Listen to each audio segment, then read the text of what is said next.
In this week's video, we're checking out a DIY Murphy bed kit. Coming up.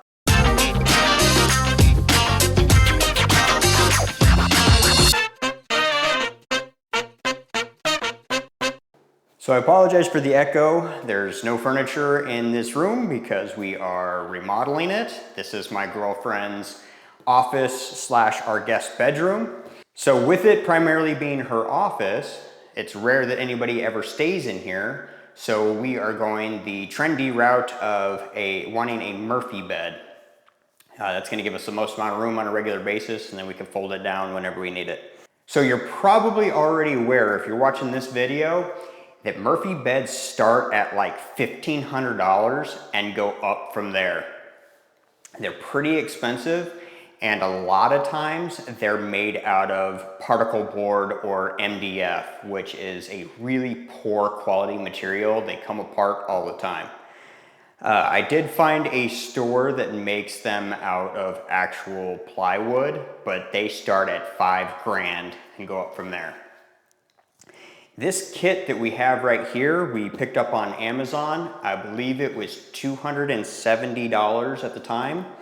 There's two types of kits. One of them comes with struts, which are like shocks. The other one are springs. The spring kits are a little bit more expensive. I found them for about $400. There'll be links to both kits in the description below, but let's check out the kit that we got. We got the strut kit.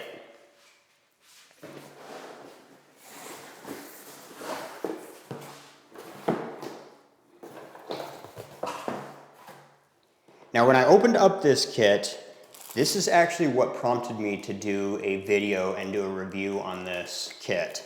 But we're gonna address this here in a minute. We're just gonna take a look at the contents real quick. So as you can see, we got two struts, we got two legs, and then we have the brackets that allow the bed to fold up into its cabinet. And then these are some attachments for the struts as well. So struts would attach from here to here and here to here.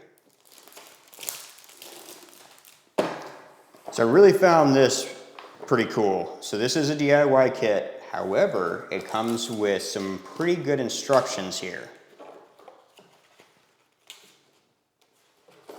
Kind of gives you an idea of some of the things that you might need. And there's two types of instructions here. We got the yellow copy, we got the pink copy. The yellow is if you're going to make everything out of 3/4 inch plywood, and then the pink is if you're going to use like particle board or MDF. Frankly, I think this can just go into the garbage. The money that you might save in materials, you're gonna trade for headache and having to either throw it away or replace it because that stuff's just garbage. Okay, but this is what I found really cool. Let's zoom in here. So it gives you a list of the materials that you'll need. 3 sheets of plywood, 3 sheets of 3/4 inch plywood, 1 sheet of 1/4 inch, and then 9 pieces of 1x2 by 96.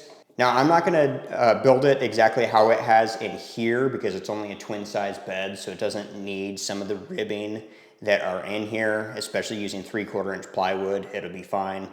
But I did find this really helpful. We got a list of more materials that we might need, but this is what I found really cool. So here's individual pieces of wood, and then it has what you would cut out of each piece. So you have 1.5 inch, and you have a strip here, and you would get these 3 pieces out of this board. And then this board, you would get this piece. This board, 6 of them, you would get 2 of these out of each board. And then we get over to the plywood, and we can see we have a sheet of plywood, and you're gonna get this piece out of that sheet of plywood. Then out of this sheet of plywood, it has it laid out how you're gonna get each piece out of it. And then same thing on this page. I thought that was pretty neat, and so all the guesswork, all the planning, all the thought is taken out of it. and you can just follow this and that would help you. Now keep in mind, you do have to take into consideration the thickness of your saw blade. So I don't know if this is, I haven't looked at it close enough to know if this is taking that into consideration or not. But I did think that that was pretty cool how they put that in the instructions for you.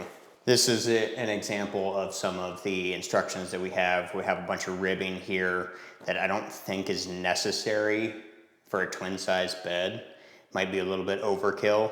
And then here's another point here, like this is using construction adhesive to attach, I guess, the outer cabinet to the frame. That's also not something that I'm going to do because that just seems like you're asking for trouble for it to come off and it's just make a mess. I'm going to be using mostly pocket screws, using a Kreg kit. So we have a lot of instructions here. If you don't have a design in mind, you can absolutely follow this. I'm going to be following a little bit of it, but I have my own design that I plan on following. But I do think that this is pretty cool and wanted to share this. So if you're interested in this kit, I will put a link in the description. There'll also be a link in the description for the kit that uses the springs. And coming up in the next few weeks, we will also have a video of building the Murphy bed and seeing how that turns out. There's also a video of the tile that will be coming up probably in the next couple of weeks as well. So if you're interested in a DIY tile project, we did that as well. So go ahead and check out this kit. It looks pretty good and I'm excited to get this built and save a whole bunch of money by doing it ourselves.